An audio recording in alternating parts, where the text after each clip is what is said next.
और इंद्र परमार जी को अभिनंदन देना चाहता हूं कि सभी 55 कॉलेज प्रधानमंत्री कॉलेज ऑफ एक्सीलेंस का दर्जा प्राप्त करने के योग्य बने हैं। यहां पर कंपार्टमेंटल शिक्षा नहीं होगी, कंपार्टमेंटल एजुकेशन नहीं होगा। आप बीए करना चाहते हो और विज्ञान के किसी विषय में रुचि है तो उसका डिप्लोमा कर सकते हो, साथ में पढ़ सकते हो। आप कॉमर्स के विद्यार्थी है, कला में रुचि है, भाषा में रुचि है, तो भी आप आपका अभ्यास कर सकते हो। और आप कॉमर्स के विद्यार्थी है, कोई टेक्नोलॉजी के अंदर रुचि है, तो भी आपकी रुचि के अनुसार डिप्लोमा कोर्स आप कर सकते हो। ये बहुत सुंदर एक चैप्टर जो हमारी नई शिक्षा नीति का था, मध्य प्रदेश आज उसको जमीन पर उतारा है। ये बहुत हर्ष की विषय है। भाई और बहनों, शिक्षा का उद्देश्य क्या है? शिक्षा का उद्देश्य विद्यार्थी के अंदर पड़ी हुई सभी शक्तियों को बाहर निकालना, उसको एक प्लेटफॉर्म देना और उसको विकसित होने का मौका देना। रटा रटाया ज्ञान और रटा रटाया सिलेबस रटकर परीक्षा में नंबर लाना तो सरल है, परंतु अपने अंदर जो गुण ईश्वर दत्त शक्तियां हैं उसको विकास कराना ये बहुत कठिन है। और आज मुझे हर्ष है कि प्रधानमंत्री कॉलेज ऑफ एक्सीलेंस जो 55 जितनी बड़ी संख्या में आज उद्घाटन जिसका हुआ है, वो विद्यार्थियों को बायोटेक्नोलॉजी, कंप्यूटर साइंस, संस्कृत, कला, भारतीय ज्ञान, ढेर सारे विषयों में अपनी रुचि के अनुसार काम करने का काम करेंगे। ये सभी कॉलेजों में बीएड का पाठ्यक्रम भी आरंभित किया है। बीएससी एग्रीकल्चर का पाठ्यक्रम भी आरंभ हो रहा है। इसके कारण कृषि भी वैज्ञानिक होगी, बच्चे कृषि के साथ जुड़ेंगे और स्वरोजगार के कई सारे नए अवसर यहां से होंगे। और बहुत सारे diploma courses, certificate courses IIT Delhi और कई सारी इंस्टीट्यूशन के साथ वर्बल तरीके से जोड़ने का काम किया गया है। और मध्य प्रदेश हिंदी ग्रंथ अकादमी के विद्यार्थी के पुस्तकों का केंद्र भी ये 55 के 55 महाविद्यालयों में शुरू किया है।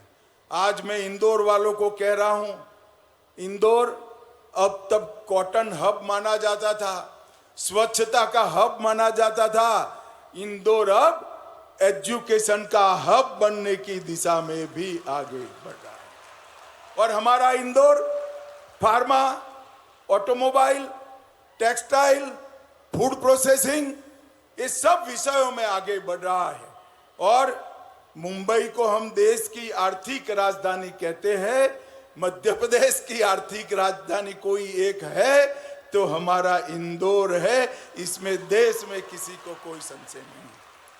मध्य प्रदेश के अंदर नई शिक्षा के लिए, हायर एजुकेशन के लिए ढेर सारे इनिशिएटिव लिए हैं। कई सारे नए नए कोर्सेज शुरू किए हैं, कई सारे विश्वविद्यालय भी बनाए हैं। मगर मैं आज विद्यार्थियों को कहना चाहता हूं, आप सभी एक बार नई शिक्षा नीति को डाउनलोड कर या तो ऑनलाइन जरूर पढ़ें। ये नई शिक्षा नीति श्रीमान मोदी जी ने दूरदर्शिता के साथ हमारे युवाओं के भविष्य को संवारने के लिए बनाई है। बच्चों को यहाँ सिलेबस ऑफ एकेडमिक्स के साथ साथ सिलेबस ऑफ लाइफ भी सिखाया जाएगा और जीवन में आप आगे बढ़ पाओ, इसकी व्यवस्था की। भारतीय शिक्षा व्यवस्था में ये नए शिक्षा नीति से क्वांटिटी से हटकर क्वालिटी पर फोकस करने का काम किया है। ऑर्थोडॉक्स थिंकिंग की जगह आउट ऑफ द बॉक्स सोचने की आदत विद्यार्थियों को डालने के लिए नई शिक्षा नीति में ढेर सारे उपक्रम है। वोकेशनल और स्किल ट्रेनिंग देकर इंडस्ट्री और एकेडमी का गैप भरने का भी प्रयास शिक्षा नीति ने किया है। और 21वीं सदी में ग्लोबल लैंडस्केप से भारतीय शिक्षा पद्धति को जोड़ने का काम ये हमारी शिक्षा पद्धति करेगी। और इससे भारतीय युवा सिलेबस को रटने की जगह आइडिया की रचना पर बल देगा और डिग्री प्रदान करने की जगह युवा का 360 डेवलपमेंट हो, इस प्रकार की व्यवस्था हमारी नई शिक्षा नीति में है। मित्रों, आज की पीढ़ी को मैं एक बात जरूर कहना चाहता हूं, पढ़ाई लिखाई खूब करिए, अपने आप को तय किए हुए रास्ते पे ले जाइए। यहां जो विद्यार्थी बैठे हैं, मैं सबको कहना चाहता हूं, जीवन में अगर कोई सिद्धि प्राप्त करनी है तो सबसे पहले आपका लक्ष्य तय कर दीजिए कि जीवन में मुझे क्या बनना है, किस रास्ते पर आगे बढ़ना है। क्योंकि लक्ष्य के बगैर का जीवन समय बहाकर ले जाता है और लक्ष्य के साथ तय किए हुए रास्ते पर आप जीवन जियोगे तो आप समय को बहाकर ले जाओगे, समय भी आपको रोक नहीं पाएगा। और जब लक्ष्य तय हो जाता है तब कठोर परिश्रम का कोई विकल्प नहीं होता। कठोर परिश्रम ही हमें हमारे लक्ष्य तक पहुंचाता है। प्रारब्ध का भी आशीर्वाद तभी मिलता है जब पुरुषार्थ से हम इसकी पीठिका तैयार करें। सफलता पुरुषार्थ ने की हुई पीठिका पर प्रारब्ध के आशीर्वाद से बनती है। इसलिए मैं आप सबको कहना चाहता हूं कि जीवन का एक लक्ष्य तय कर एक रास्ता तय कर कठोर परिश्रम करने का लक्ष्य आज से ही तय कीजिए। आज की पीढ़ी इंटरनेट की पीढ़ी है, आर्टिफिशियल इंटेलिजेंस की पीढ़ी है, डेटा एनालिटिक की पीढ़ी है और इसीलिए नई शिक्षा नीति में प्रैक्टिकल ज्ञान, स्किल डेवलपमेंट, वोकेशनल ट्रेनिंग और कई सारे वर्टिकल्स का आपके लिए प्रावधान किया गया है। मित्रों, 2047 में भारत जरूर विश्व में सर्वप्रथम बनने वाला है। मोदी जी ने हमारे सामने आजादी की शताब्दी का लक्ष्य रखा है। हम मंच पर जो बैठे हैं इसमें से बहुत कम लोग 2047 में होंगे, मगर मेरे सामने है वो सारे बच्चे 2047 में देश के नागरिक हैं।